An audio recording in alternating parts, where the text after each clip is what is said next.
Muchas gracias. Muy buenas tardes a todos, buenas tardes a todas. Bienvenidos a la jornada de actualización técnica disciplinar, una perspectiva desde los saberes de la química, las relaciones públicas y la comunicación ante los objetivos de desarrollo sostenible de la Agenda 2030. Estas jornadas de actualización disciplinar son una iniciativa de las facultades de Ciencias Sociales y de Ciencias Humanas en conjunto con la Dirección de Graduados de la Universidad Kennedy, cuyo objetivo se funda en impulsar un espacio de análisis sobre el aporte de las disciplinas al logro del cumplimiento de los ODS de la Agenda 2030. Estos objetivos, adaptados por nuestro país y refrendados en el contexto universitario en el marco de la Conferencia Regional de Educación Superior, conforman una necesaria planificación estratégica para el cumplimiento de los derechos humanos y el desarrollo ambiental desde una visión inclusiva y global.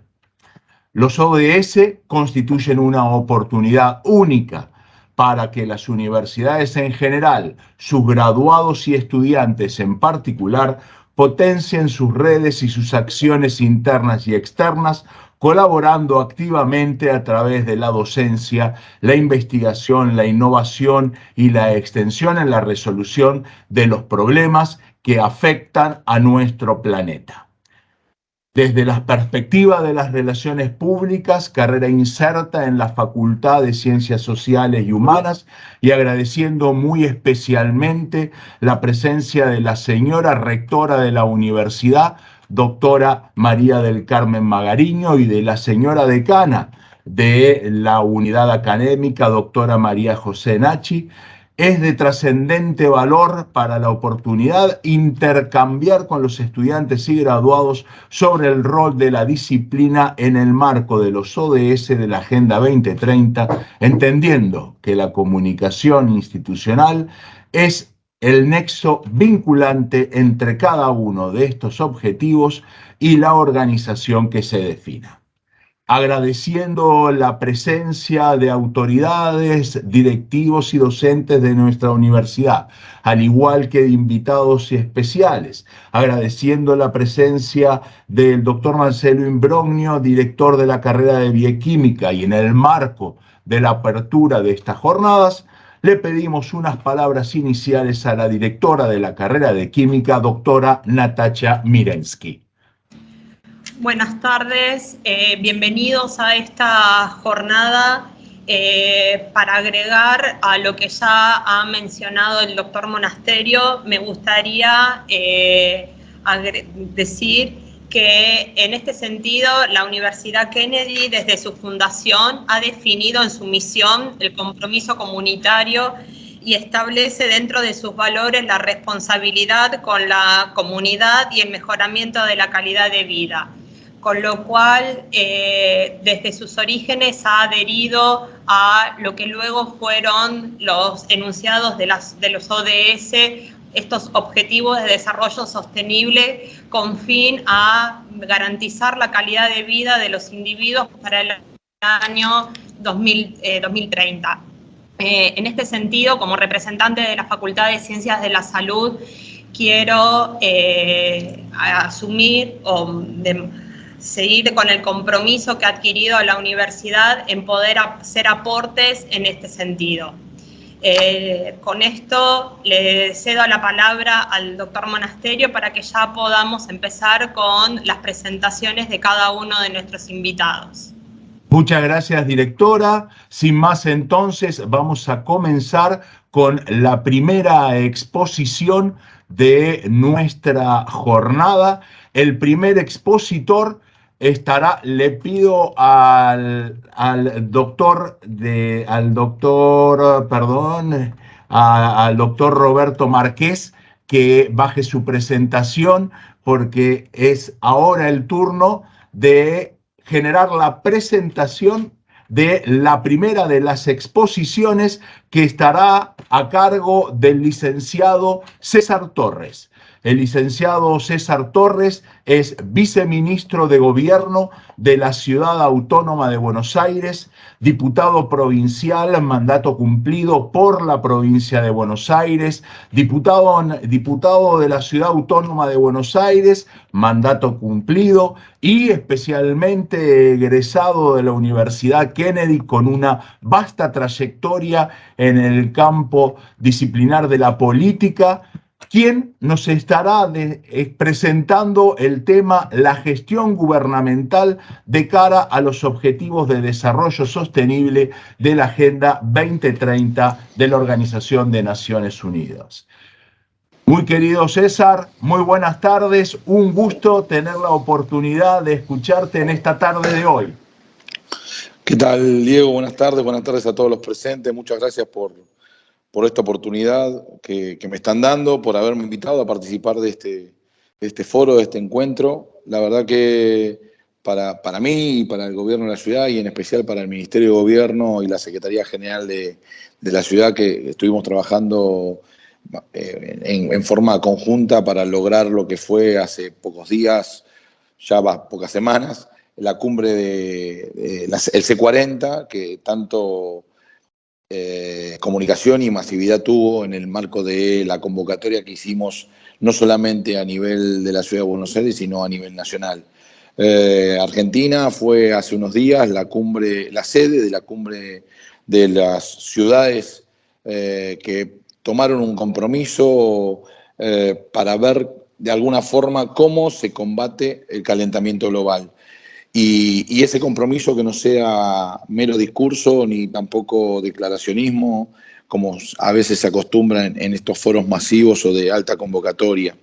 Para eso, y en la oportunidad que me están dando, quisiera contarles brevemente cómo llegamos a esta situación, que desde una política medioambientalista de protección, cómo ingresa nuestra área de gobierno en esta maravillosa tarea de concientizar sobre lo que nos está pasando en el mundo con el calentamiento global, con el desarrollo sustentable y con la política de control ambiental.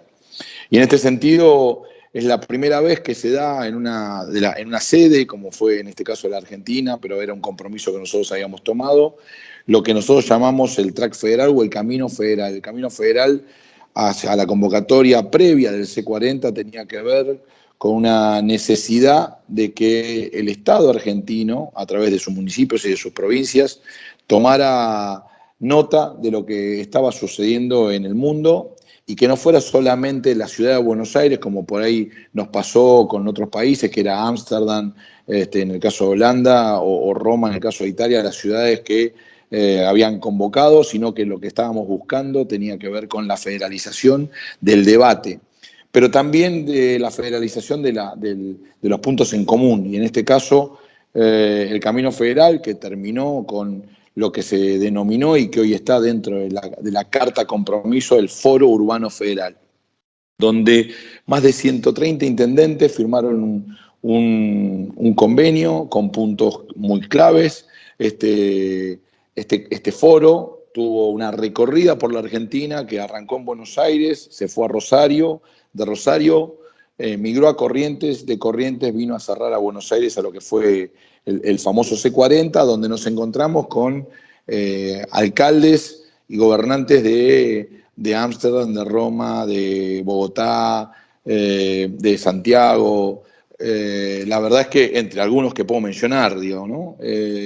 Fue masiva la presencia, hubo 90 alcaldes del mundo presentes en esta ciudad durante 3 días que trabajaron, debatieron, y acá el detalle, que compartieron con intendentes de poblaciones argentinas, de pueblos argentinos, su mirada internacional, pero también sabiendo que había una mirada federal y nacional bastante preocupante. Y era óptimo ver cómo el intendente de La Plata o el intendente de Lanús cruzaba información con el intendente de Olavarría y con el de Santiago de Chile y con el de Bogotá y el de Ámsterdam o el de Londres. Y estas situaciones se lograron a partir de un convencimiento de que es necesario tener como fundamento en este caso la definición y la decisión política.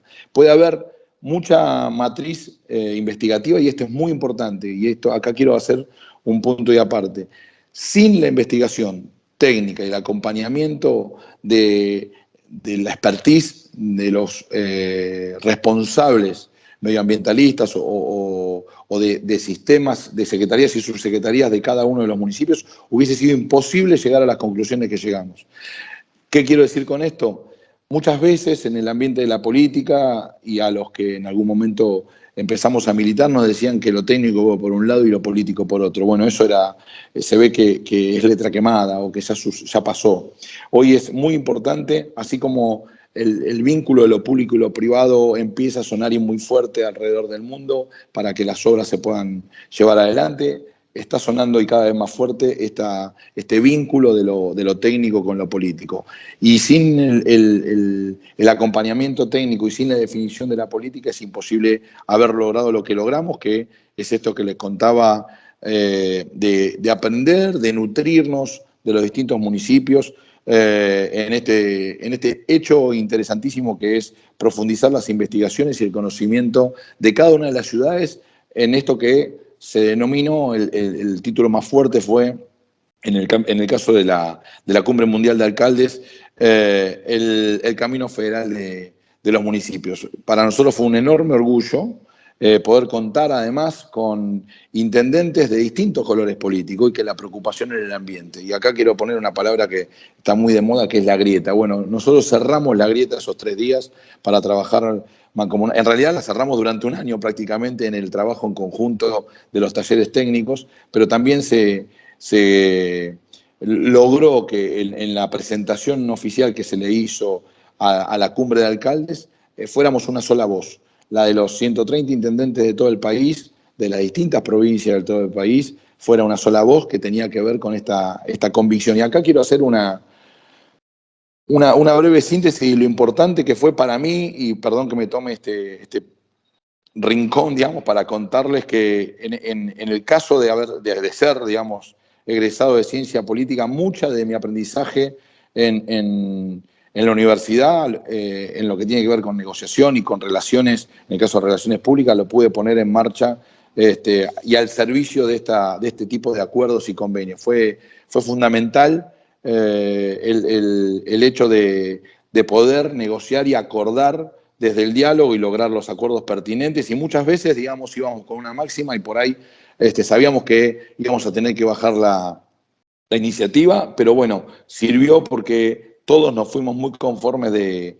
esta tarea, y eso honestamente quiero agradecérselo a la tarea que tuve con muchos docentes que me acompañaron a lo largo de mi carrera, una larga carrera, porque por distintas situaciones no la pude terminar en los años que hubiese querido. Dicho esto, y para redondear un poco lo que venía a contarles, hace unos días terminó la COP27, una cumbre que en Egipto reunió más de 35.000 personas, donde la característica no fue solamente de gobernantes o muchos gobernantes y miembros del Poder Ejecutivo o de organizaciones no gubernamentales, o de empresarios inclusive, sino que el grupo más fuerte fue el de lobby y de los lobistas, y que no me asusta mencionarlo porque creo que en el mundo se habla del lobby y no es una mala palabra. Por ahí en Argentina todavía estamos medio mal acostumbrados o lo castigamos o lo tomamos como algo muy cercano a lo que no se debe hacer, pero en este caso puntualmente en Egipto los lobbies estuvieron muy fuertes para que sucediera lo que sucedió, que no pudimos tener ningún tipo de acuerdos a nivel mundial con esta cumbre. Solo hubo 2 hechos muy importantes, y lo digo con todo respeto a los que estuvieron participando de ese taller. La calificada mayoría que se puso de acuerdo en 2 puntos. Uno es que le dedicaron un día pleno a las ciudades y las provincias y los países, los estados agricultores, que tenía que ver con, de alguna forma, darle una respuesta masiva a través de ayudas económicas, porque no se tomaba otro compromiso que no sea el del dinero. Y el segundo compromiso, que sí fue después de una enorme conferencia que hubo donde hubo una justificación del aceleramiento del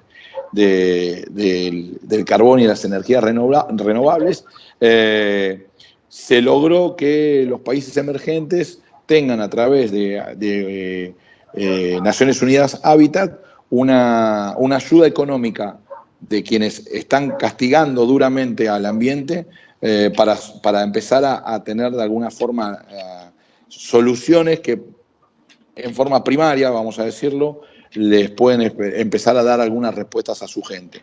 Honestamente, la COP27 no fue lo que todos esperábamos. Lo digo no desde la especialización ambiental, sino desde la lisa y llana política. Nosotros pensamos que la política tenía que tener una respuesta muy clara, muy concreta, y la verdad que hubo un gran lobby de petroleras apañadas, y corre por mi cuenta lo que estoy diciendo, tal vez por el país anfitrión, por el país organizador que fue Egipto, y que además tenía la escriba y llevaba adelante toda la tarea de discusión y de debate. La verdad es que no tenemos la mejor de las respuestas, pero a contracara de eso puedo decir que en la Argentina tuvimos esta cumbre de alcaldes y sí nos sirvió para tener un documento en línea única, un documento que va a ser llevado adelante por estos 130 intendentes y que va a ser respetado por la mayoría de los alcaldes, y desde Ushuaia a La Quiaca y desde la punta del municipio de Mendoza a la ciudad de Buenos Aires, vamos a seguir llevando adelante este camino federal, este foro urbano federal, con distintos municipios, con distintos intendentes, con distintos grupos técnicos, y ya tenemos, que hoy lo terminamos de cerrar con el Consejo Argentino de Relaciones Internacionales, también el acompañamiento del PNUD y obviamente de los gobiernos, en el caso nuestro, en el gobierno de la Ciudad de Buenos Aires, para lograr que la próxima cumbre, la mayor cantidad de información que tenga que ver con este combate al calentamiento global que le vamos a dar en cada uno de los municipios de la Argentina, sea no solamente un hecho informativo en la próxima cumbre de alcaldes, sino que sea el cumplimiento claro del compromiso que se tomó hace unos meses en el ámbito de la Ciudad de Buenos Aires.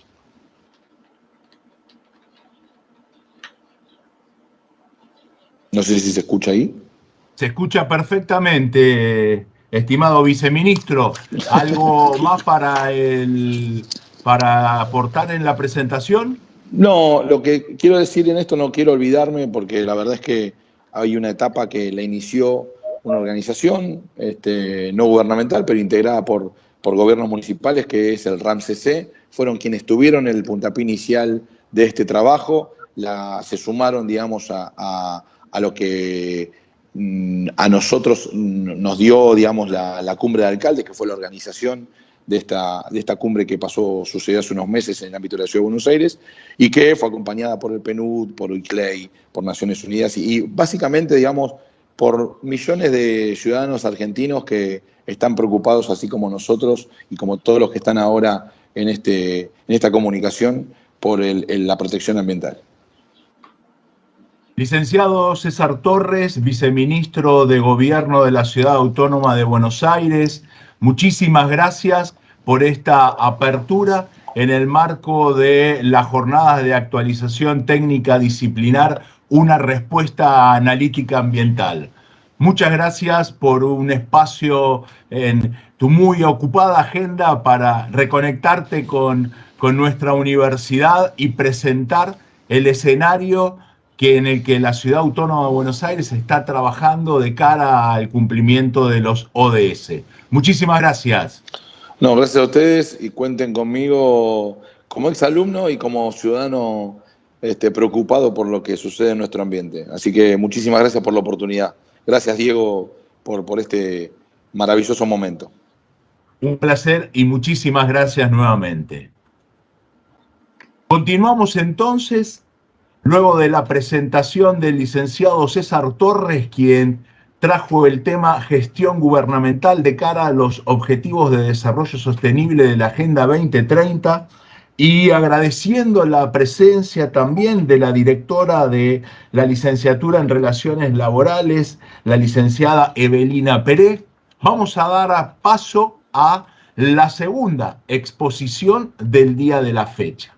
Me gustaría chequear antes porque veo en pantalla a la expositora, a la doctora Sandra De Michelis, pero la veo congelada. Doctora De Michelis, ahora sí, perfecto, está muteada.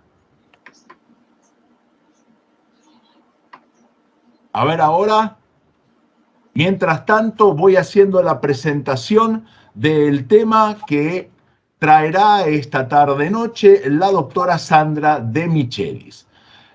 La temática que estará abordando es el impacto de la huella de carbono, una perspectiva desde la química frente a los desafíos de impulsar ciudades y comunidades sustentables, tema vinculado con el ODS número 11. La doctora Sandra De Michelis es licenciada en Ciencias Biológicas, Genética Molecular, especialista en toxicología y ecotoxicología, biogeoquímica de la contaminación y análisis del riesgo toxicológico. Doctora De Michelis, muy buenas tardes. Buenas tardes, ¿ahora me escuchan? Hola. Escuchamos con un poco de eco, pero se escucha perfectamente. Donde estoy hablando hay eco, porque es muy abierto. Bueno, ante todo, buenas tardes y gracias por la invitación. Yo quería agradecer la invitación a todos aquellos que tuvieron la idea de hacer de tener esta posibilidad de transmitir lo que uno trabaja habitualmente y con lo que uno vive cotidianamente y hacerlo de una forma que todo el mundo lo pueda entender. Entonces, quería, a ver si así se escucha un poco mejor, quería hablar un poco de nuestras huellas y especialmente la huella de carbono. Quizás el que vivamos en ciudades y fuera de ciudades, pero el simple hecho de existir genera huellas. ¿Ves? Si ahí está la...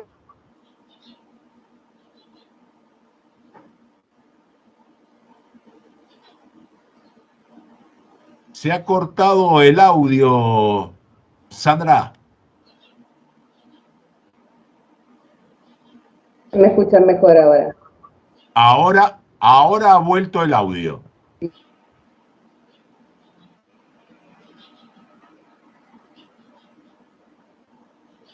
No. Está muteado el micrófono, Sandra.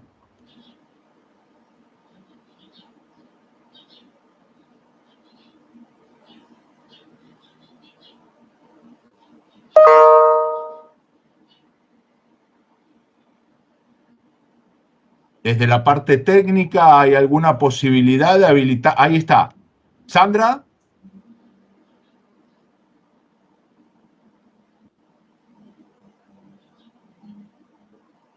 Ahora deberíamos escuchar perfectamente, Sandra.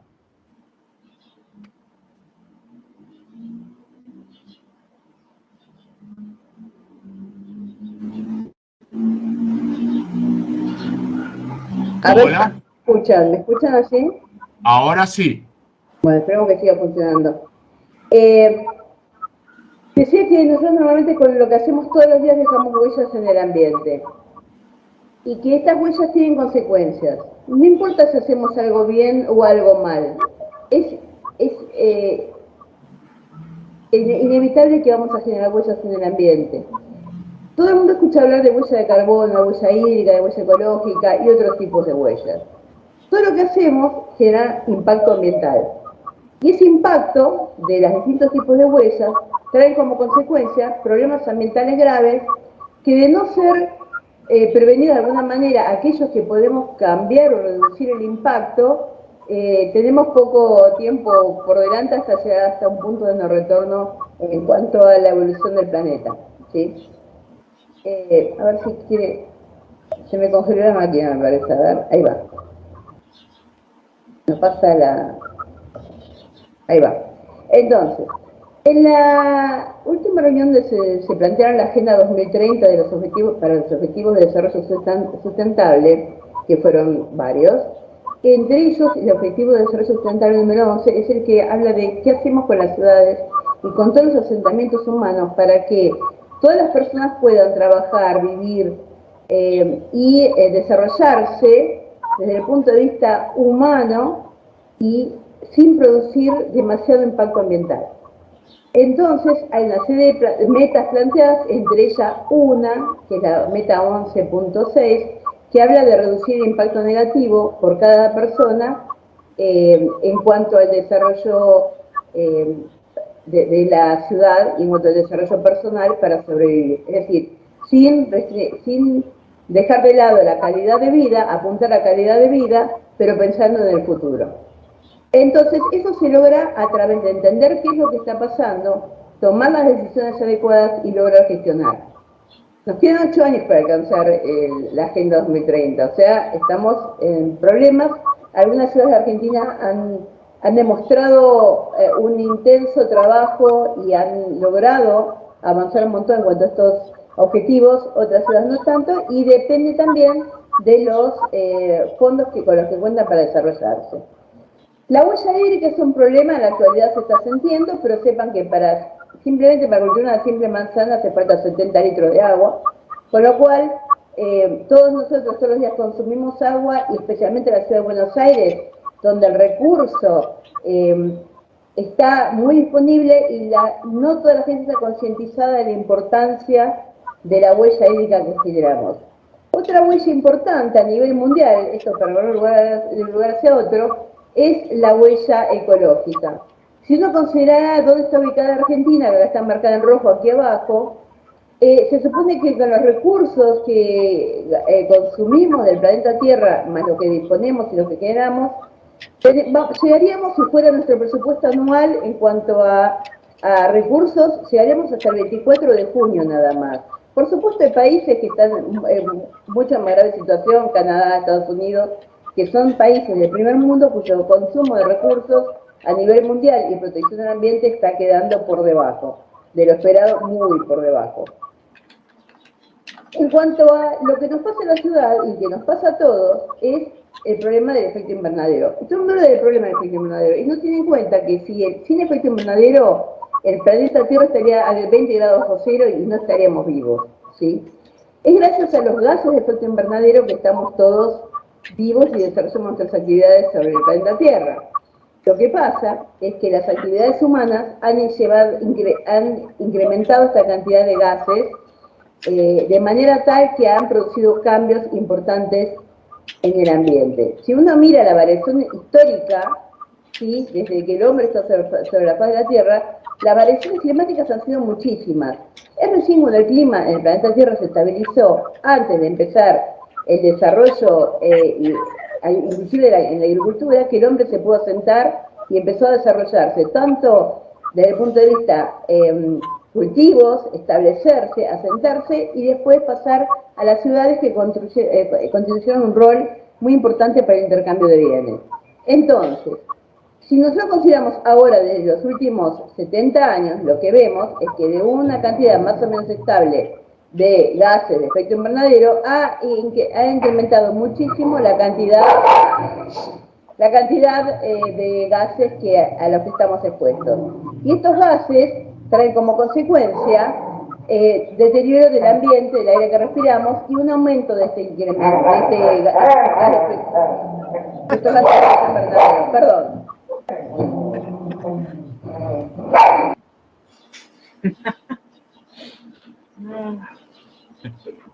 Es un problema que me pasa habitualmente. De los gases que podemos considerar, quizás lo que más escuchamos es acerca del carbono oxidado. En cuanto al dióxido de carbono, que es la forma oxidada, es lo que aparece inclusive en dibujitos animados, en Simpsons y demás. Pero no todo el mundo habla del carbono reducido, que lo constituye el metano principalmente. De estos gases, sepan que hay 34.340 millones de toneladas de dióxido de carbono que se producen los humanos habitualmente en todo el mundo. Esto es el cálculo que hice para 2019, donde el 45% fue generado por combustibles fósiles, el 31% tuvo que ver con la combustión de líquidos y un 21% de quema de gas natural en cuanto a lo que hace a la obtención de energía. Sin embargo, el metano, como fuente de energía, contribuye 33 veces más al efecto invernadero. Por lo tanto, de todo el efecto invernadero que se calcula para el planeta Tierra, un 20% lo aporta el metano. ¿Y de dónde sale el metano? Bueno, el metano principalmente tiene que ver con actividades agrícolas, más allá del que extraemos para explotar, o el que aquel que no utilizamos. Si ustedes andan por los polos petroquímicos, lo que van a ver es que habitualmente se ventean los gases, es decir, se queman los gases de metano para no liberarse a la atmósfera, justamente para reducir la creación del efecto invernadero, ¿sí? de la formación de más efecto invernadero por la presencia de metano. En cuanto a gases un poco menos famosos, pero no por eso menos nocivos, está el óxido nitroso, que se emite durante actividades agrícolas y también que se emite cuando se queman los combustibles fósiles que tienen nitrógeno, y también hay gases que son sintetizados por el humano, que son todos los compuestos fluorados que se liberan a la atmósfera. Muchas de estas fueron eliminados del uso industrial, pero algunos todavía permanecen y su vida media es muy larga y el efecto sobre el ambiente es en cascada, es decir, generan efectos que se propagan. Entre los efectos también podemos observar, además del daño sobre la atmósfera, es la capa de ozono también la que genera un problema. Entonces, en general, la mayoría de estos gases se emiten en pequeñas cantidades o se han emitido en pequeñas cantidades, pero la persistencia de la atmósfera es alta y el efecto sobre el cambio climático también, justamente porque el efecto invernadero de estos gases es mucho más alto que el del dióxido de carbono. Si vemos mapas sobre los gases invernaderos que se emiten en el mundo, lo que más probable es que encontremos mapas mundiales de cada año donde muestran cuál es la generación de dióxido de carbono en cada país, y no tanto de los otros gases. ¿Por qué? Porque el dióxido de carbono está emitiéndose de forma continua. Inclusive, en este momento estamos todos respirando porque somos organismos vivos. Bueno, sepa que cada uno de nosotros genera por día más o menos un kilo 200 de dióxido de carbono y lo libera el ambiente, ¿sí? Entonces, eso es diario, y si hacemos ejercicio es más. Por lo tanto, hay mucho que se está haciendo. Argentina, en realidad, presentó en su segundo informe a nivel mundial cuáles eran las medidas que estaba tomando para cumplir con los distintos acuerdos a los que accedió cumplir en cuanto a lo que tiene que ver con cambio climático y con los objetivos de la Agenda 2030. Nosotros utilizamos muchísimas herramientas para estudiar el ambiente, trabajamos en aumento del nivel del mar. Para que sepan, nosotros entre lo que calculamos es un 1.6 milímetros por año que aumenta el nivel del mar en la desembocadura del Río de la Plata. Un milímetro no es nada, pero 1 milímetro por 40 kilómetros pueden pensar con eso la cantidad de agua que no llega a desembocar hacia el mar desde el río Paraná, el río Uruguay y toda la cuenca del Plata, que afecta no solamente a nosotros, sino a más de 100.000 personas.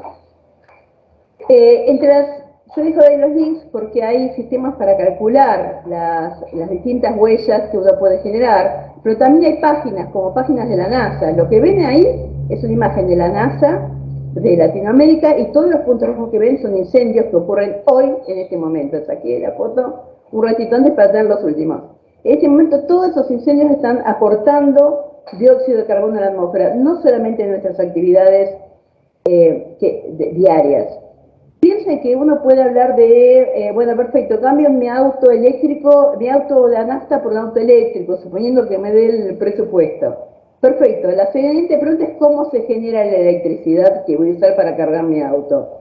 ¿Qué impacto ambiental tiene? Entonces puede ser que un cambio de vehículo, si no se aportan distintos sistemas con energías renovables que permitan generar energía, difícilmente va a tener impacto sobre las consecuencias ambientales que tenemos en la actualidad. Sin embargo, a cada uno nos quedan tareas para hacer.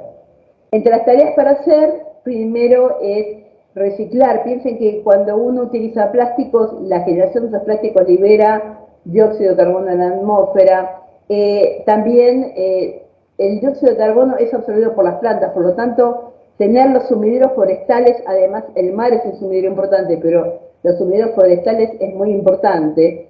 Ser eficientes a la hora de climatizar, ser eficientes a la hora de elegir los artefactos eléctricos que usamos en nuestra casa, tratar de usar transportes sostenibles, tratar de apoyar todo tipo de energías renovables que no impliquen consecuencias ambientales graves, algunas tienen consecuencias ambientales, y por supuesto hacer consumo responsable. Piense que cada cosa que uno compra o dónde decide dónde invierte el dinero, en qué empresa, como decía el expositor anterior, si uno y dice, bueno, perfecto, voy a invertir en determinadas acciones y estas acciones están relacionadas con petróleo, como planteaba, realmente voy a estar aún a través de una simple inversión bancaria aumentando la cantidad de gases de efecto invernadero. Por lo tanto, son muchas las cosas que tenemos que decidir a diario que van a determinar nuestro futuro. Y algo es importante, que cada uno tiene una huella de carbono. Nuestra huella de carbono, en este momento, mi huella de carbono es altísima. Tengo luces prendidas, estoy usando sistema de refrigeración, estoy usando mi computadora, cámara, celular y demás. Entonces sepan que el consumo de cada uno no creo que uno vaya a lograr disminuirlo, pero sí puede ser mucho más consciente y elegir adecuadamente todos estos artefactos que garantizan disminuir la huella de carbono. ¿Sí? Bueno, estoy abierta a preguntas. Perdón por los ruidos. Bueno, muchas gracias, investigadora, por su presentación.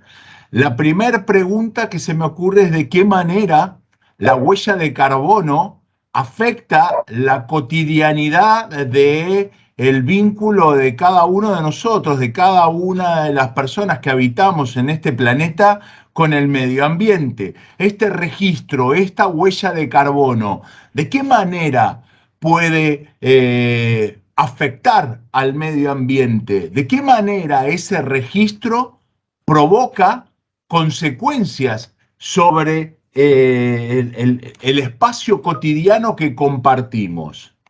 En primer lugar, nosotros tenemos que presentar hacia el futuro, pensar hacia nuestro futuro. Entonces tenemos que entender que cuando generamos más dióxido de carbono estamos proyectando hacia el cambio climático. Yo mostré una sola imagen que era la de, quizás no me detuve en un gráfico por no de los animales, pero había un gráfico que mostraba cómo aumentaba el dióxido de carbono y cómo aumentaba la temperatura paralelamente con el dióxido de carbono. A mayor cantidad de efecto invernadero, mayor temperatura, mayores eventos extremos vamos a tener.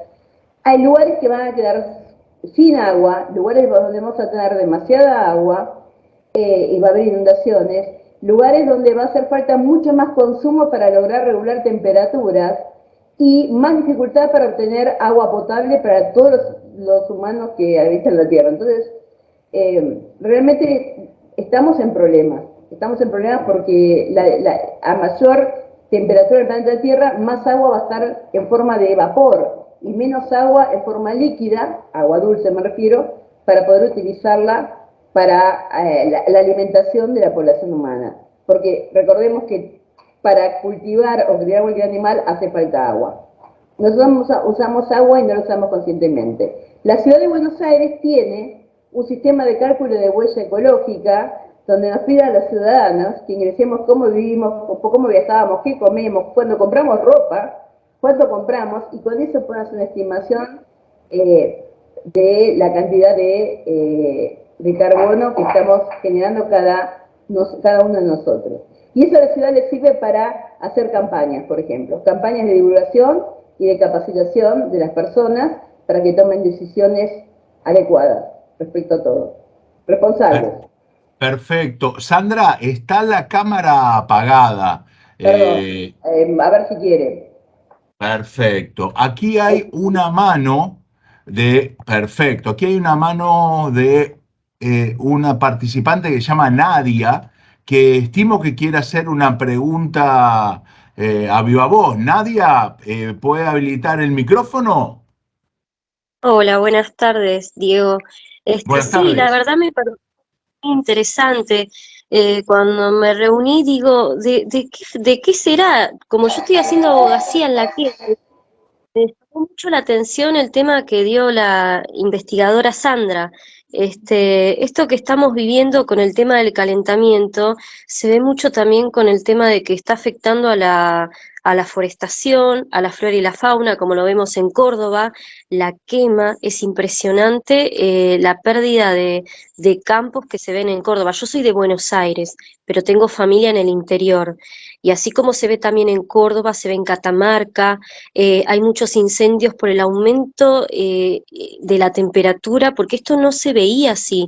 Antes Catamarca, por ejemplo, la doctora debe saber más que yo en este sentido, tenía un clima más seco y no tan húmedo como tiene Buenos Aires. Entonces, debido a todo esto de la contaminación ambiental, se siente más caliente estos últimos 5 años, se siente más caliente la temperatura. Es impresionante cómo aumenta la temperatura. Me llamó Es, mucho la atención este tema. De por sí, medio ambiente me eh, gusta, aunque muchas, estudie Derecho. muchas gracias, Nadia. Derecho ambiental también, ¿eh? Sí, obviamente el aumento de partículas en el aire, ahí les puse un link, que igual yo dejo el PowerPoint, que es a la página que se llama Prismometer, donde te dice cómo está la calidad de aire donde vos vivís y también te muestra la cantidad de partículas que tenés y la cantidad de vapor de agua que hay ese día y la calidad de aire que estás respirando. Y como consecuencia de la presencia de partículas y de vapor de agua, aumenta la cantidad de calor la capacidad de calor que tiene ese gas que estás respirando, el lugar donde vivís. De ahí que sentís más calor. Eso lo explico un poco. La humedad hace que uno sienta más el frío y más el calor, básicamente. Doctora, disculpe, no la quiero molestar porque hay otros participantes. Nosotros, como alumnos, no importa de la carrera en la que estemos, si queremos participar con usted, ayudarla, por ejemplo, en un proyecto ya sea de políticas públicas para fomentar, ¿no?, el cuidado del medio ambiente, ¿nos podemos contactar con usted para participar en la parte de esto de investigación? Encantada. Yo en este momento no estoy desarrollando un proyecto en Kennedy, pero siempre están abiertas las puertas. He presentado muchos proyectos. En este momento estoy trabajando en riesgos hídricos, principalmente hidrológicos, en común con otras universidades, y investigamos sobre justamente el hábitat, los riesgos que sufre la población, las diferencias que hacen que una persona sea más una persona o un grupo de personas sea más vulnerable que otra a los efectos del cambio climático por sus condiciones sociales, por decisiones políticas que se toman y por falta de decisiones que tienen que ver con la gestión. Perfecto, muchísimas gracias, Nadia, por la consulta. Aquí la rectora de la universidad en el chat pone un mensaje que dice: es una excelente oportunidad para generar un proyecto multidisciplinario e institucional, y me parece que de cara a la apertura del ciclo de las propuestas de investigación en el 2023, me parece que será una excelente oportunidad para avanzar.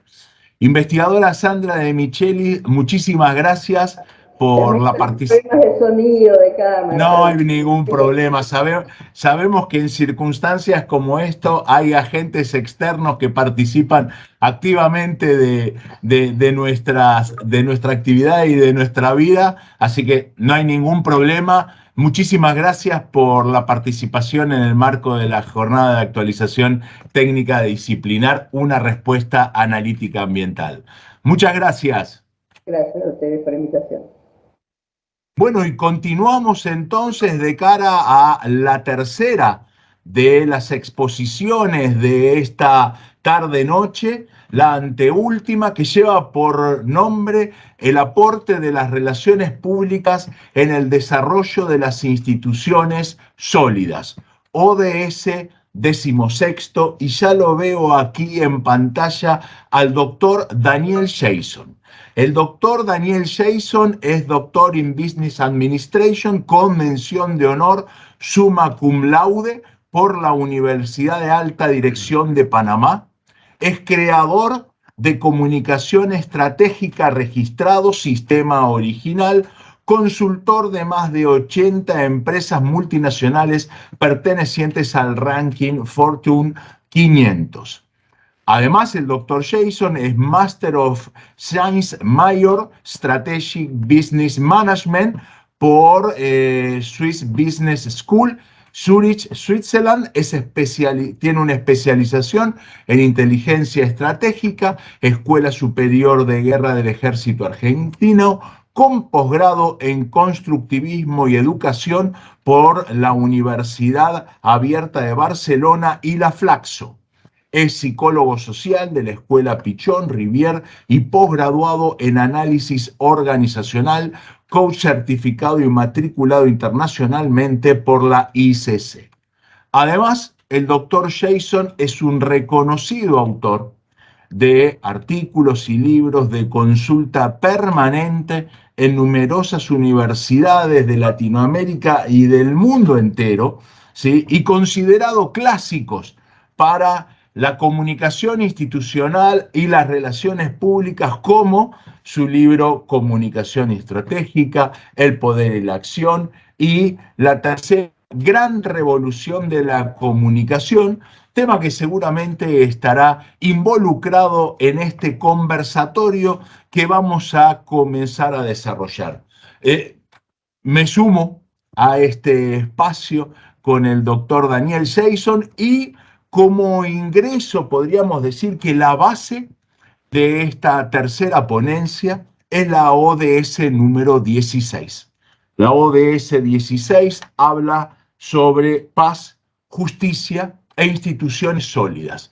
Y nosotros vamos a tomar específicamente el tercer de estos pilares de la ODS. Y vamos a hablar acerca de la construcción en todos niveles de organizaciones e instituciones eficientes e inclusivas, promoviendo vínculos sociales justos, donde las formas de violencia, conocemos tantas, pero en eje específico a este punto del ODS vamos a hablar de la violencia política y la violencia institucional, retrocedan ante el avance de la transparencia y el rendimiento de cuentas de las instituciones. Estimado doctor Daniel Jason, un placer darle la bienvenida a este tercer módulo de la jornada, una respuesta analítica ambiental. Gracias, Diego. Muchas gracias por tan amable presentación. Estoy muy agradecido y muy halagado por invitarme a pensar juntos, y le doy las muy buenas tardes a toda la audiencia. Gracias por esta deferencia de tener interés de pensar juntos. ¿Qué tal, Diego?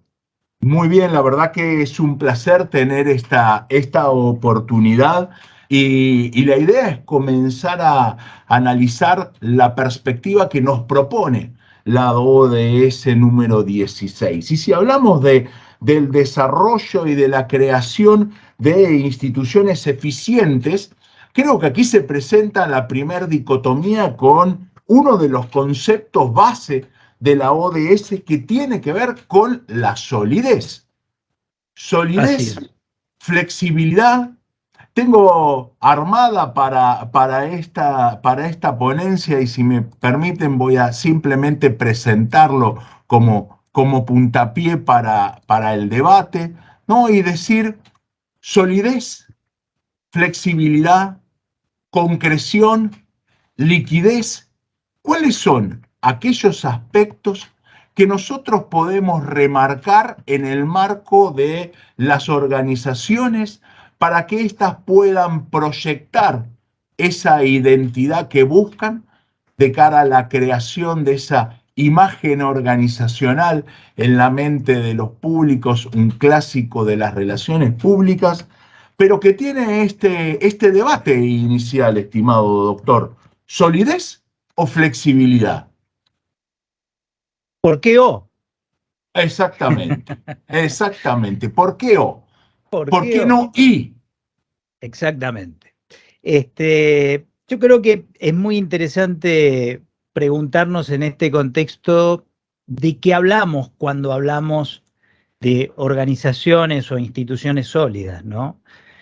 En realidad, cuando hablamos de en este contexto, yo creo que de alguna manera deberíamos estar considerando los escenarios pasados también, porque estos escenarios de alguna manera nos predisponen a hábitos, y uno piensa también desde los hábitos, ¿no? Digamos, más allá de que los tiempos modernos nos llevan a la neuroplasticidad y a generar nuevas conexiones en nuevos modelos mentales, a mí me parece que igualmente el pasado, de alguna manera, influye también sobre la manera que tenemos de ver el presente y también de asumir el futuro. La otra cuestión es también los escenarios actuales, los actuales inmediatos, quiero decir, ¿no? Y de alguna manera ahí las organizaciones tienen que tener disponible un repertorio de respuestas y soluciones inmediatas a las exigencias de lo que vayan encontrando en el desarrollo de su ser, ¿no? Y en un ser con otros, porque ese es el gran desafío que tenemos, ¿no? No solo el ser, sino el ser con otros. Y también en la cuestión de cómo construimos futuros, primero mentalmente y después a través del músculo. Y ahí lo que tenemos es un cúmulo de incertidumbres muy grandes, porque creo que desconocemos a dónde vamos y no estamos instrumentados para abordar aquello con lo que nos vamos a encontrar, ¿no? Entonces, ¿qué podemos advertir? Diego, avísame si yo debo cualquier cosa, cualquier intervención que quieras hacer o que quieran hacer, estoy abierto a esto. Muchas gracias. Yo sigo para adelante. Me parece excelente. No, a veces porque me trato de hilar las ideas, ¿no? Entonces, lo que decía es, tratemos de pensar por qué es tan desafiante como instituciones, como organizaciones, lo que encontramos en los escenarios, ¿no? Acá traje algunos datos que me permití remarcar en cuanto a que, por ejemplo, en 1964, el promedio de antigüedad de una empresa era de 33 años. En la actualidad es aproximadamente de 24 años, es decir, ¿qué es lo que dura, por así decir, una empresa, ¿no? Hoy 24 años. Y según la empresa Inosight, proyecta que para el 2027, acá nomás estamos, una empresa va a tener una perspectiva de solo 12 años de existencia. Y esto tiene que ver, es muy lógico, porque los ciclos de vida de productos se acortan debido fundamentalmente a que los deseos también se renuevan, tienen un ciclo de vida muy corto. Entonces, las marcas y los productos también. Otro de los datos que tenemos es que, de Inosight, ¿no? Que el 50% de las firmas que hoy forman parte del Standard & Poor's 500 van a salir del listado en los próximos 10 años. Y si vamos viendo lo que va pasando con muchas empresas, esto lo vamos de alguna manera ratificando, ¿no? Claro, remarcando, exactamente. Después tenemos otro análisis, que en este caso es de Oxford University, en donde dice que el 90% de las profesiones que lleguen a permanecer van a sufrir por lo menos algún tipo, el 90%, algún tipo de transformación clave, crítica, digamos, ¿no? No estoy hablando de pequeñas transformaciones, sino de concepción, ¿no? El 65% de los actuales estudiantes van a trabajar en actividades que todavía ni siquiera están inventadas, ¿no? El 85% de los empleos que habrá en el 2030 aún no han sido inventados tampoco.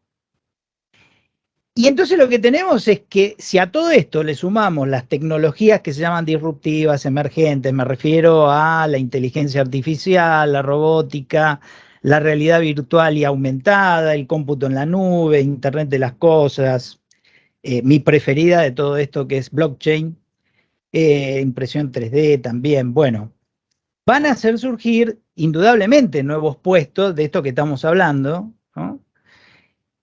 Y van a hacer también que muchos otros desaparezcan definitivamente. Entonces, de alguna manera, lo que nos está ratificando todo tiempo estos datos es que estamos frente a un escenario como lo denominó Zygmunt Bauman, de una, él lo llamaba modernidad líquida, ¿no? Entonces, vos hacías bien esa invitación a la reflexión al inicio, y yo me pregunto a partir de ahí de qué hablamos cuando hablamos de instituciones u organizaciones sólidas, ¿no? Claro. Y desde ahí yo creo que el rol de los comunicadores es fundante, porque desde el sistema original de comunicación estratégica declaramos que la función del comunicador no pasa, principalmente cuando hablamos de estrategia operacional de comunicación, no se trata específicamente de alguna manera gestionar espacios en los medios. Esto para mí es estructuralmente mucho más profundo. Nosotros declaramos que la estrategia operacional de comunicación tiene que contribuir fundamentalmente al acople estructural de la organización con el entorno. Entonces, cuando hablamos de solidez, asumir este tipo de ideas me parece para el estratega, llámese director de comunicación, Chief Communication Officer, o como lo quieran llamar, ¿no? A mí me parece que es muy importante definir de qué hablamos de esta solidez que nos habla el punto de las ODS, ¿no? Y en este sentido nosotros tenemos que la química y la física reconocen básicamente, voy a decir lo más básico, 3 estados de la materia, ¿no? Que son precisamente el sólido, el líquido y el gaseoso. Hoy también se habla, discúlpenme los químicos que están escuchando esto, me meto en un tema que no es mío y no quiero avanzar en esto, pero creo que también se habla de plasma y bueno, de otros estados integrados, ¿no? Que tienen que ver. Pero básicamente, a mí lo que me parece, para responder a la pregunta fundacional de este diálogo, sí, conversatorio, me parece que tiene que ver con que no es O, tal cual lo había dicho, sino un I. A mí me parece que de alguna manera va a haber cosas que van a tener que permanecer sólidas, pero hay que ver qué grado de solidez también. Vuelvo a decir que estamos en esa modernidad líquida de Bauman, en donde nos declara que nada fue hecho para durar. Los comunicadores sabíamos que había un núcleo identitario que no cambiaba, con organizaciones que van a cambiar o que van a morir y que van a tener un ciclo de vida de 12 años, pero que van a tener que reinventarse en una segunda curva también. Es decir, no va a llegar únicamente en madurez, sino que van a tener que tratar de trascender. El gran desafío es cómo me reinvento, y para reinventarte yo creo que vas a tener que desafiar elementos muy, muy constitucionales, ¿no? Cosas que tienen que ver con la identidad. Y entonces es ahí donde me parece que por ahí el núcleo de lo sólido, de una solidez nueva, tendremos que decidir también de qué hablamos, cuál es el grado de solidez de esas cosas. Pero también vamos a tener que tener, vos hablabas de flexibilidad, yo a veces hablo no solo de flexibilidad, sino de plasticidad, porque hay cosas que deben quedar en un estado nuevo, que no es solamente flexible, sino que también una cuestión de plasticidad. También va a haber una cuestión a veces de colapso del sistema y por lo tanto va a haber una nueva organización, ¿no? Es decir, vamos a vernos desafiados en una simultaneidad de tener que tener estados sólidos, estados líquidos y estados gaseosos también. Entonces, a mí me parece que ahí hay un gran desafío para los comunicadores. Y yo alguna vez hablaba contigo de esto de la 3G RCO. Exacto. No tenemos tiempo para explicarlo aquí, pero quiero hacer una breve síntesis. Nosotros decimos, empezando a investigar con comunicación estratégica, que empezamos con esto hace 30 años. Entonces, cuando hablaba del sistema original, llegué a un punto en donde hice algunos insights, en donde me di cuenta que el sistema no daba respuestas para ciertos desafíos. Es decir, que abordar la problemática de la organización, esto del acople estructural con el entorno, en el nivel de la estrategia operacional de comunicación, no alcanzaba, y que teníamos que pensar en un nivel de estrategia más global. Y es ahí donde empecé a concebir la idea de esta 3G RCO, que es la tercera gran revolución de la comunicación en las organizaciones, y pasamos de una figura del DIRCOM que no muere, que se sigue encargando de lo que nosotros conocemos hasta hoy, la estrategia operacional de comunicación en otra forma, y para abajo también, digamos, en cuestiones más tácticas, por así decirlo, pero nace un nuevo espacio de desafío, que es el desafío del DIRCON, director consejero.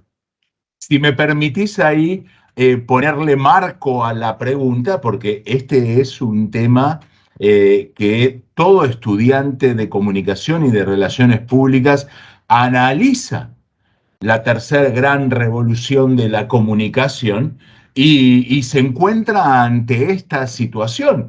Hablamos permanentemente del DIRCOM y de hecho en el marco de la ODS 16 cumple una función estratégica para promover esta solidez y flexibilidad al mismo tiempo, ¿sí? Solidez y liquidez en simultáneo, pero claramente ahora aparece el DIRCON, el director consejero, y que si lo vemos desde la perspectiva estratégica, tiene una mirada totalmente distinta. ¿Podemos tomarnos unos minutos para hablar de esta singularidad entre el DIRCOM y el DIRCON? Sí, y te agradezco que me des la oportunidad, porque sí, ahí está la clave, Diego, precisamente, ¿no? Yo creo que acá hubo algo, bueno, viste que Thomas Kuhn hablaba de paradigmas en pugna, y cuando hay un paradigma, yo no tengo mucho esa visión porque creo en la transcomplejidad y creo que se pueden integrar, ¿no? Pero de alguna manera lo que yo digo es que creo que lo que yo sentí es como que había un desborde paradigmático, es decir, que el paradigma, de alguna manera, del sistema original de comunicación estratégica, que en definitiva está basado en el paradigma desde otro lugar, pero se ocupa de la misma problemática que hablan todos los autores que nosotros conocemos y que estudiamos o que trabajamos juntos, ¿no? Entonces, cualquier libro que te hable de estrategia de comunicación está hablando de ese paradigma al que me refiero ahora. Pero digo, ese paradigma se agota en un punto. Claro. Es decir, no te alcanza para la narrativa, no te alcanzan los instrumentos para poder dar respuestas eficaces a eso. Entonces, esa nueva figura del director consejero ya no trabaja únicamente en la implicancia de la estrategia. Es un problema estratégico, como dijiste vos, pero es un problema de gran estrategia, no de estrategia operacional de comunicación. La estrategia operacional de comunicación se ubica en un nivel de estrategia operacional, como la de marketing, recursos humanos, y cada área clave de resultado tiene, desde esta explicación que damos nosotros, una implicancia específica. La gran estrategia es una especie de, por decirte así, una figura como de primer ministro, en donde no decide, sino que ayuda a decidir. Al número uno es un puente entre el CEO, el directorio, quien sea el número uno, y todo el nivel de directores de estrategia operacional en distintas áreas, aún al de director de comunicación. Claro. No es una implicancia restrictiva a la comunicación en este caso, ¿no? tiene que ver mucho con la comunicación, porque vuelvo a decir, creo que el gran desafío ahora que tienen las organizaciones, no solo con los ODS, porque todavía estamos descubriendo qué es la Agenda 2030, qué es. No sabemos, hay que descubrir la narrativa. Y me parece que nosotros lo que conocemos de la narrativa, a través de la narrativa de la Agenda 2030, es la cúspide. Yo creo que el director consejero tiene que ir más allá, es tratar de hacer un trabajo de inteligencia estratégica, de pensamiento crítico, y ver cuál es el ser de esa organización que le toca abordar, y tratar de ver entonces ahí cómo definimos el acople, ¿no? Es trabajar prácticamente, yo llamo que es como una autopoiesis asistida, ¿no? Lo que tiene que hacer el director consejero. De alguna manera, tratar de ser en el mundo con otros. Ese es el gran desafío del director consejero. En cambio, el director de comunicación, con mayor o menor alcance, siempre va a estar en la estrategia operacional de comunicación. El director consejero está en otro nivel. Está en un nivel en donde en realidad lo que trata de hacer es un puente entre todo el Board of Directors o el nivel de directores estratégico operacionales y la conducción política de la organización que se trate. Esto va para organizaciones públicas, para países, para organizaciones comerciales, con, por supuesto, las correcciones que corresponden. Y claramente desde esa perspectiva del trabajo en la estrategia de la política propia de la institución, podemos ver la inmensa preponderancia que el DIRCON en primer término y el DIRCON desde una perspectiva distinta tienen sobre uno de los fundamentos centrales de esta ODS 16, que va de cara con la promoción de la transparencia en las organizaciones, ese principio de liquidez necesario, ¿sí? La transparencia de las organizaciones, pero particularmente vinculado con la erradicación de dos géneros o dos modalidades de violencia clara que vemos en el marco de las instituciones políticas de gobierno en sus tres estamentos, en el Ejecutivo, en el marco legislativo, del judicial, de las ONG, de las instituciones intermedias, que tiene que ver con esa violencia política y violencia institucional. ¿Considerás que esto es una decisión política de raíz o es una decisión política vinculada con el escenario que nos toca vivir en este momento? A ver, yo creo que tiene profundas raíces políticas, implicancias políticas, todo esto de lo que estamos hablando. A mí me parece que la violencia también es una postura política y habrá que ver. Yo no estoy en contra de todas las violencias. Discúlpenme, esto es políticamente muy poco correcto. Ajá. Pero hay violencias que se van a imponer como necesarias para la defensa. Para la defensa, y cuando te ves vos agredido en una circunstancia. Lo que pasa es que los conflictos también son narrativos de alguna manera. ¿Quién es el agresor? ¿Quién es el agredido? ¿No? Es decir, lo estamos viendo con lo que está pasando con Ucrania y Doctor, Rusia. Sí. ¿No sería más un mecanismo de defensa? Cuando ¿Perdón? usted habla de... ¿No sería más como un mecanismo de defensa, ¿no? Cuando usted dice, me siento agredido, y entonces ahí actúa ante esa persona que lo está agrediendo como un sistema de lucha o huida, ¿no? Sistema nervioso simpático, parasimpático, y ahí es cuando uno dice violencia. Yo no sé, yo lo diría más como un mecanismo de defensa, ¿no? Vamos a una situación concreta. Si yo voy por la calle y soy agredido por un asaltante o por un violador, bueno, ahí no hay, creo, una cuestión de mecanismo de defensa. Me tengo que defender. Entonces, Ahí ¿perdón? sí tenés que... y ahí ya es supervivencia, tenés que atacar y defenderte o si no pero te esta es la matan. cuestión, cuando tenemos una tribuna, un tercer actor, a veces la guerra se trata de instalar lo sucedido como una narrativa. Mucho de la guerra tiene narrativa también, en las organizaciones, los conflictos también. Ojo, yo no estoy alentando a la violencia, pero no la estoy negando, porque la violencia es un recurso del poder, es uno de los recursos del poder. Y todas las organizaciones y todos los actores políticos tienen derecho de hacer uso de todos los factores del poder. Ahora, se tiene que hacer cargo ese actor de las consecuencias, de las responsabilidades, de la moral en la aplicación de ese factor de poder.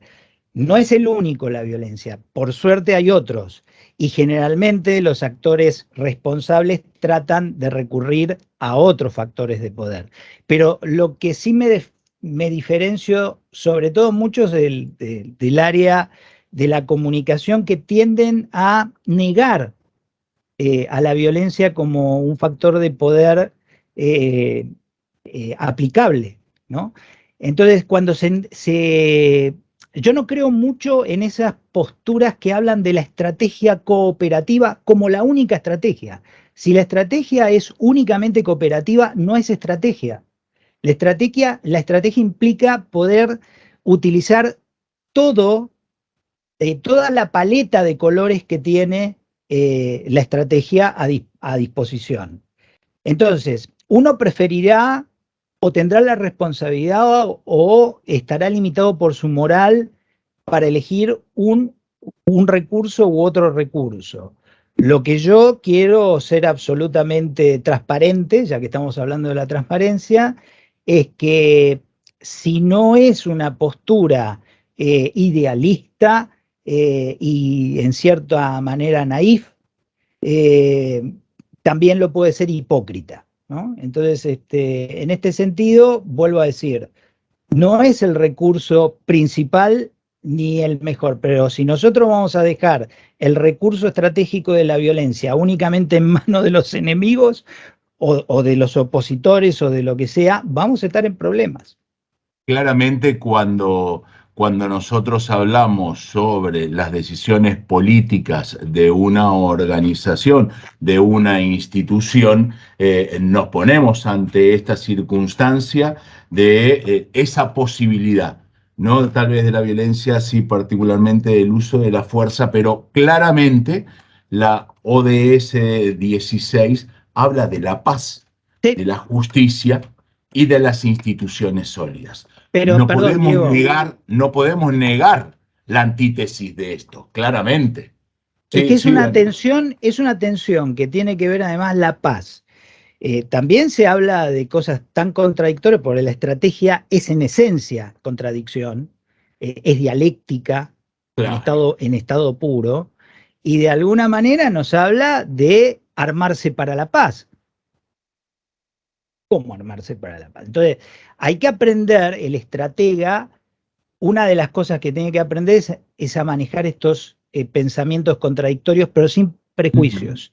Claro. Quiero aclarar que si me dan a elegir a mí, la violencia no es el recurso del poder que más me gusta, pero no lo niego.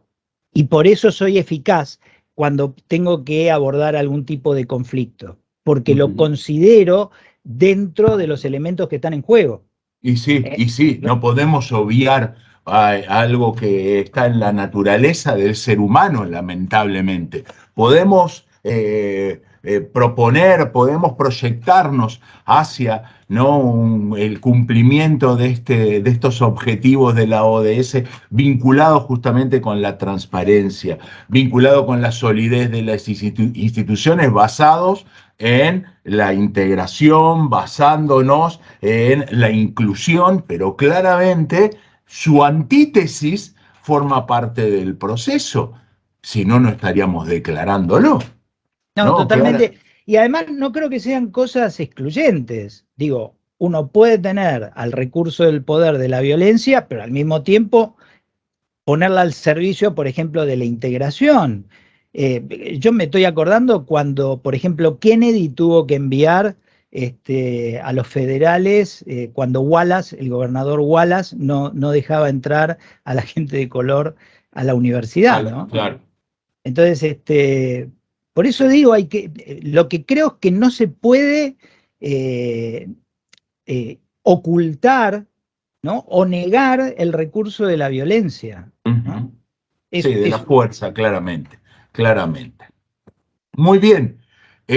Nos quedan algunos minutos. Si hay algún integrante de este espacio que tenga alguna pregunta para el doctor Daniel Jason, quien realmente nos honra con su participación en esta jornada de actualización técnica disciplinar, una respuesta analítica ambiental, es un buen momento para hacerlo.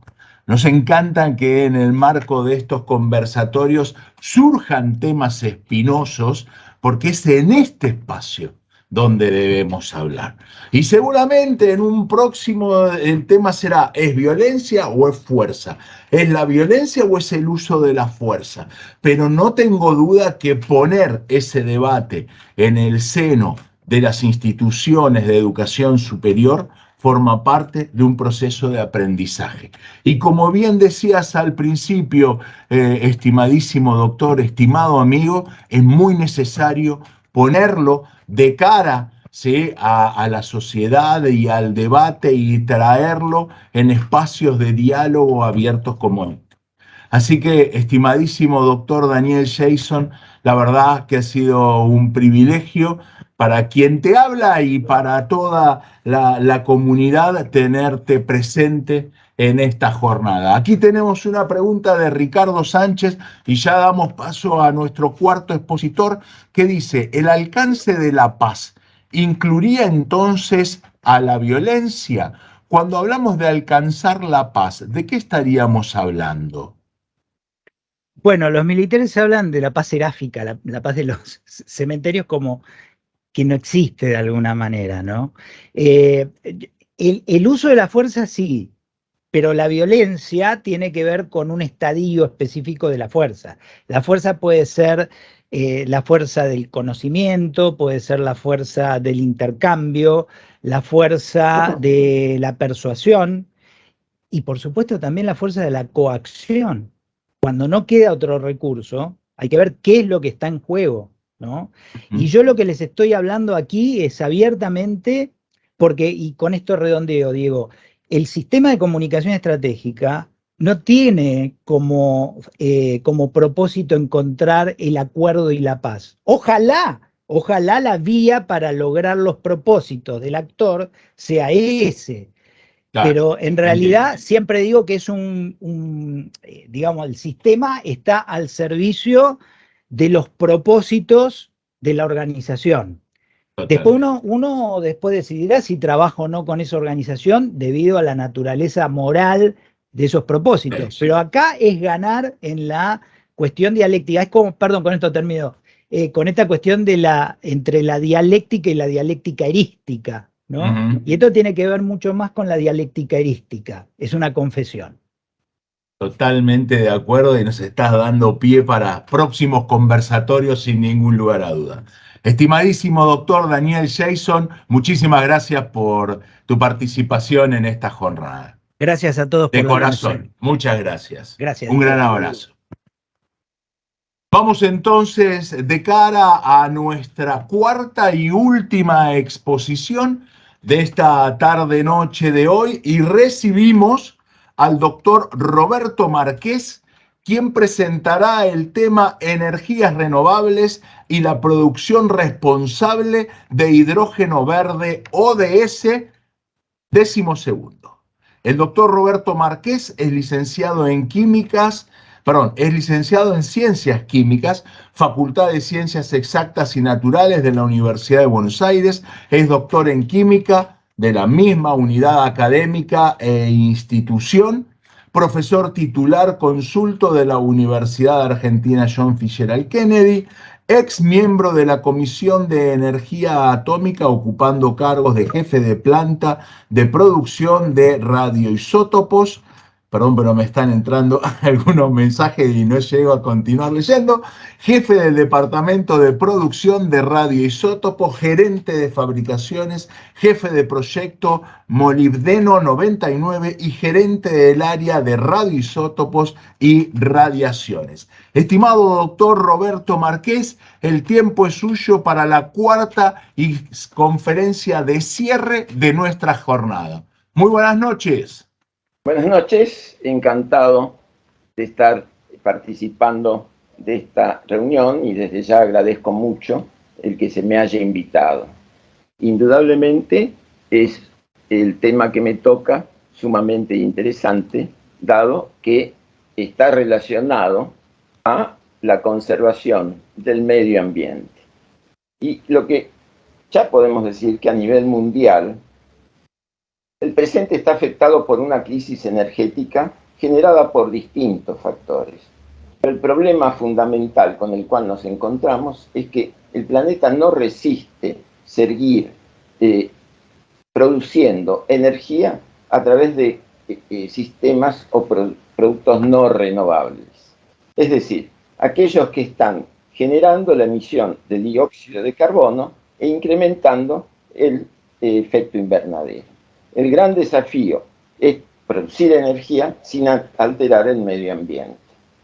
La matriz energética del mundo está integrada por distintos componentes, como los recursos fósiles, generación nuclear, generación eólica, generación solar, biocombustibles, generación hidroeléctrica y térmica. Menciono los biocombustibles que se han transformado en... Doctor, discúlpeme que lo interrumpa, pero no sé si usted está haciendo una presentación, porque Sí. no se ve la presentación aquí en la transmisión. A ver Si podemos mejorarlo. proyectar la misma, la presentación. Le propongo que la baje, que la vuelva a subir. Ahí la bajó. A ver si ahora, al poner compartir, podemos ver su presentación.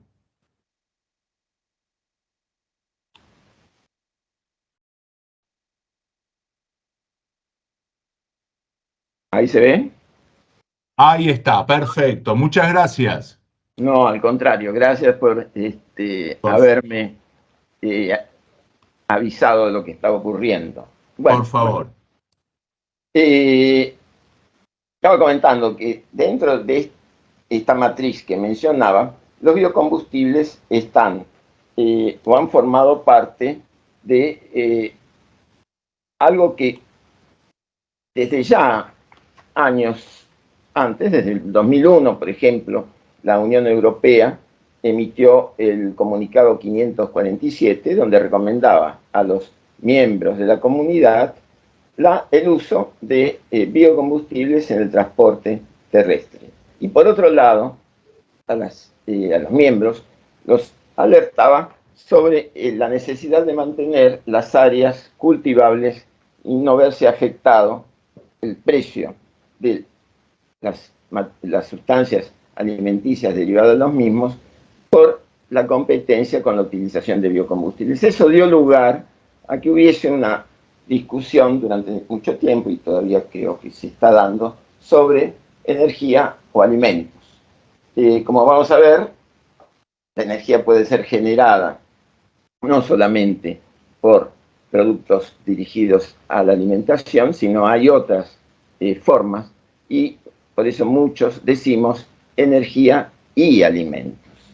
Indudablemente, la posición es de encarar el reemplazo parcial de los combustibles fósiles por biocombustibles.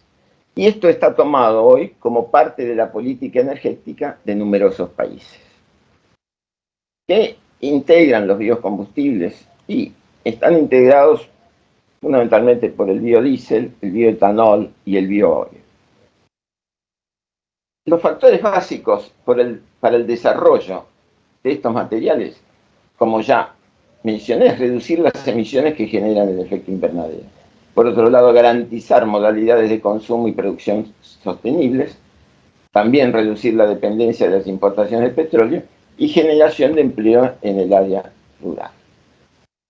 El biocombustible está generado a través de la biomasa, que es la que permite obtener combustibles líquidos con emisión de dióxido de carbono nula. Y la biomasa está integrada por cultivos energéticos, por ejemplo, girasol o colza, productores de biodiesel, caña de azúcar, remolacha azucarera, en el caso del bioetanol. También le integran materiales lignocelulósicos en la producción de bioalcoholes o algunos diéseles, y estos están integrados por el acerrín, residuos de aserraderos o cultivos de arbustos de rotación corta. Por último, los residuos agropecuarios, paja y excremento de animales, dan origen al biogás y también a biocombustibles. De los biocombustibles líquidos, vamos a tener el bioetanol, alcohol etílico, obtenido por fermentación de materias primas ricas en azúcares, el ETBE, que es un derivado aditivo para las gasolinas, el biooil, que surge como tratamiento de residuos forestales, y el biodiesel, que son ésteres metílicos etílicos derivados de ácidos grasos presentes en oleaginosas. El biodiesel, como tal, cumple la incorporación en el combustible de transportes terrestres una función que queda en este gráfico muy bien demostrada. Acá lo que estamos representando es toneladas de dióxido de carbono producido a través de los años, extrapolado al 2030, en la cual vemos en la línea celeste clara el dióxido de carbono generado en uso privado, residencial. La línea amarilla punteada es el generado en la industria y vemos algo positivo, una gran disminución al año 2000, aunque después la curva mantiene una pendiente prácticamente neutra. Y en el caso del dióxido de carbono generado en el combustible terrestre, vemos la curva verde extrapolada al 2030. ¿Y qué es lo que ocurrió con la incorporación del biocombustible? Es la línea roja que vemos que tiene una disminución notoria de su pendiente que a partir de 2020 se ve incrementada. La producción global de biocombustibles proyectada a 2025 lo vemos en este diagrama de barras, donde el color celeste claro corresponde al etanol, el verde, el azul oscuro al biodiesel y el verde claro al HBO, que son los aceites vegetales hidrogenados. Es lo que podemos denominar biodiesel de última generación, que está obtenido a través de la transformación de aceites vegetales usados. La demanda entre el 2019 y 2026 afortunadamente creció. Acá vemos en la extrapolación que el color verde claro que corresponde a Asia se incrementa ligeramente, el verde oscuro que corresponde a Latinoamérica presenta un incremento notable, tenemos después el correspondiente a Asia y, por último, el correspondiente a América Latina. ¿Qué es lo que estamos viendo? Que afortunadamente tanto Europa como América Latina tienen un incremento de demanda bien notorio. Como decíamos, no solo los cultivos que pertenecen a la matriz alimentaria son los que permiten obtener biodiesel. El desarrollo de cultivos alternativos adecuados para la producción, por ejemplo, de biocombustibles como el biodiesel, es la jatrofa, el ricino y las algas. Y ello permite diversificar las especies cultivadas y generar una mejor rentabilidad productiva. ¿Cuál es la posición en el tema de nuestro país? En el año 2006 fue votada la ley de biocombustibles. La misma establecía beneficios para aquellas empresas que encararan la producción y la obligatoriedad de incorporar en los combustibles tradicionales un corte de biocombustible. En el caso del gasoil, biodiesel, en una proporción que alcanzaría el 10%. En el caso de la nafta, el bioetanol, en un porcentaje de hasta el 12%. Podemos comentar que el bioetanol es alcohol que puede estar en la forma de alcohol hidratado, que es utilizado como combustible único. Brasil ha sido un pionero en esta actividad. El alcohol puro mezclado con nafta y un derivado que es el ETBE, que se adiciona a la gasolina para disminuir las emisiones. Este año, por sugerencia de algunos diputados, la Cámara votó una nueva ley de combustibles, la 27.640, que en sí retrocede un poco en lo que se había avanzado, dado que indica o legisla que la mezcla en el caso de biodiesel,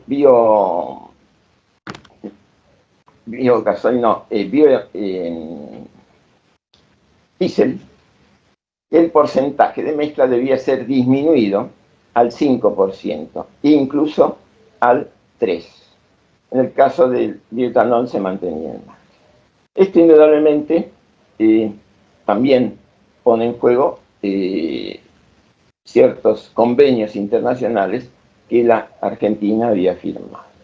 La guerra de Ucrania y Rusia generó la crisis energética y el gobierno nacional se vio obligado a modificar los alcances de esta ley, llevando la proporción de mezcla de biodiesel al 12% y la de bioetanol manteniéndola también en ese valor.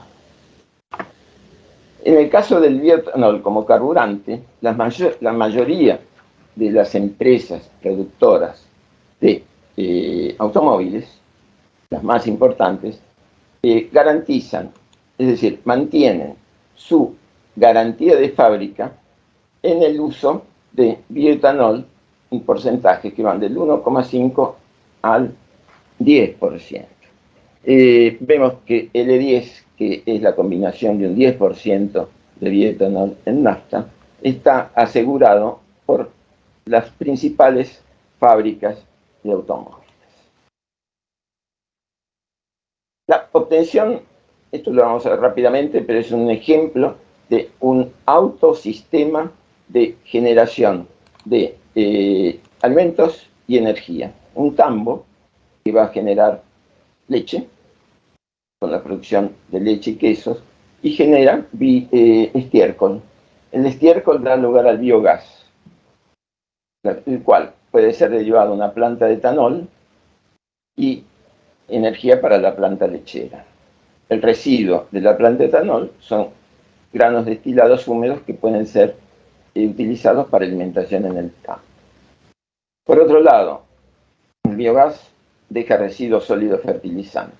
Y si se tienen cultivos energéticos, residuos sólidos como subproducto, energía, y también alimentar la planta de etanol.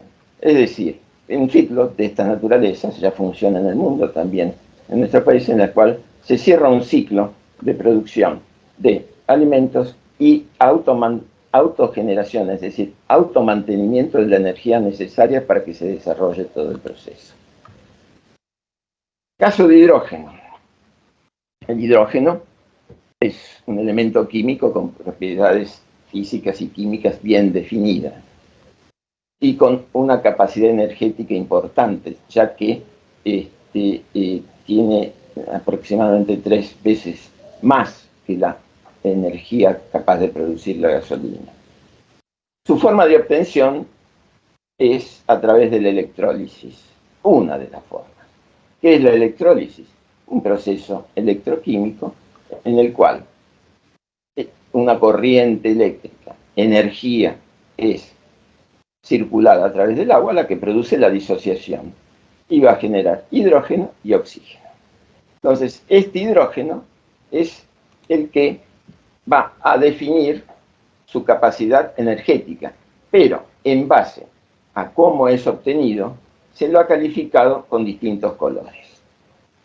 Si la energía para llevar a cabo el proceso de producción a través de electrólisis es por energía eólica o solar, vamos a tener como subproducto oxígeno y generamos el hidrógeno verde.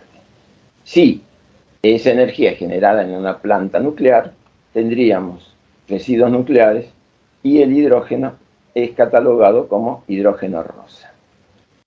La forma normal de obtener hidrógeno ahora puede ser a través de gas natural, transformaciones químicas que dan origen a hidrógeno y anhídrido carbónico, que si eso da lugar al hidrógeno denominado gris. Y si es ese dióxido de carbono capturado y almacenado, tendríamos el hidrógeno azul, que es el que normalmente es producido. El carbón, altamente contaminante, también por una transformación química, puede generar hidrógeno azul si el dióxido de carbono es capturado, o el denominado hidrógeno negro o marrón cuando este dióxido de carbono es retenido.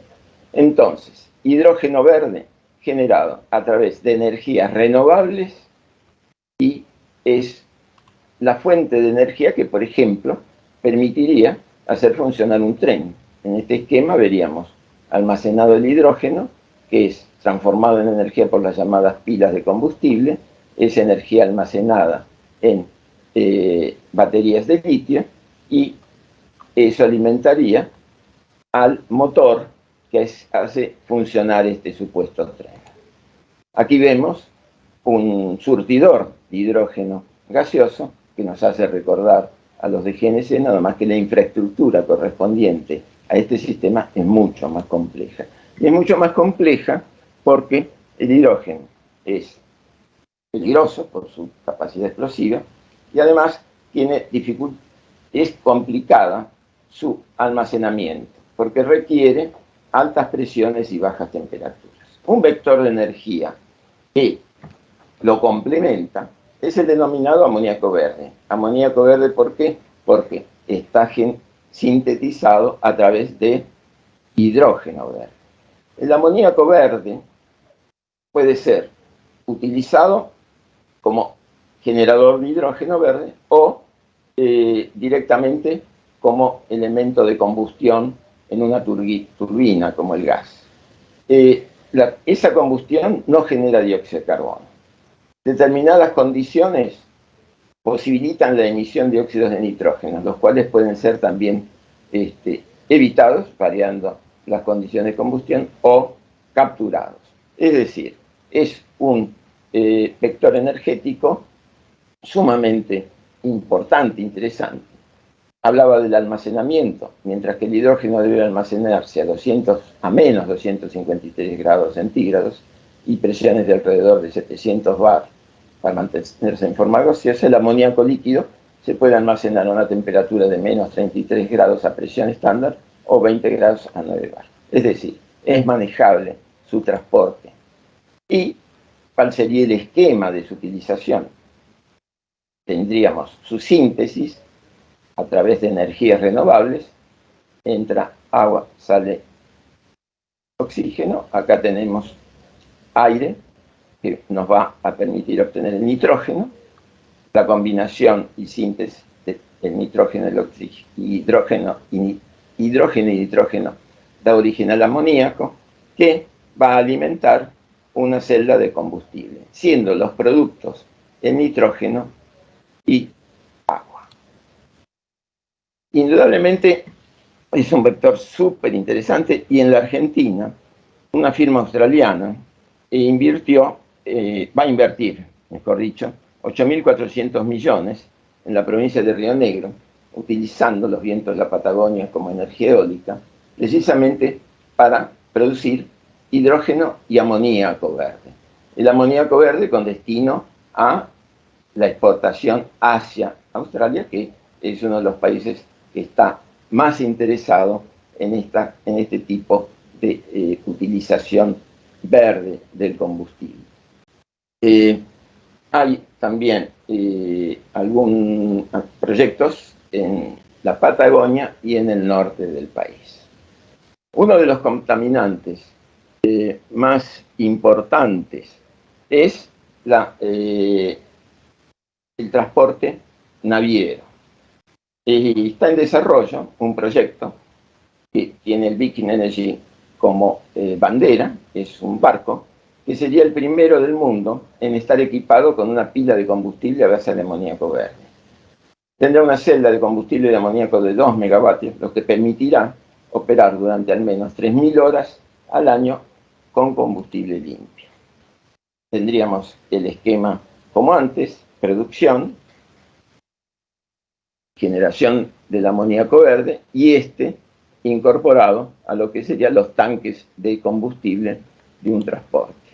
Según la Agencia Alemana del Medio Ambiente, el transporte marítimo es responsable de aproximadamente el 2,6% de las emisiones globales de dióxido de carbono. Esto sería una revolución en el sistema de transporte y se espera ya para el 2023-2024 que este navío esté efectuando el primer viaje en el Océano Atlántico. Es decir, lo que nosotros vemos es que la ciencia y la tecnología brindan los elementos necesarios para mantener un ambiente lo más limpio posible. La decisión es de los estados, que deben tomar las medidas necesarias y las políticas de estado necesarias para que estos desarrollos se implementen y den lugar a un medio ambiente cada vez más limpio. Bueno, estoy a disposición para las preguntas. Espero que haya sido claro.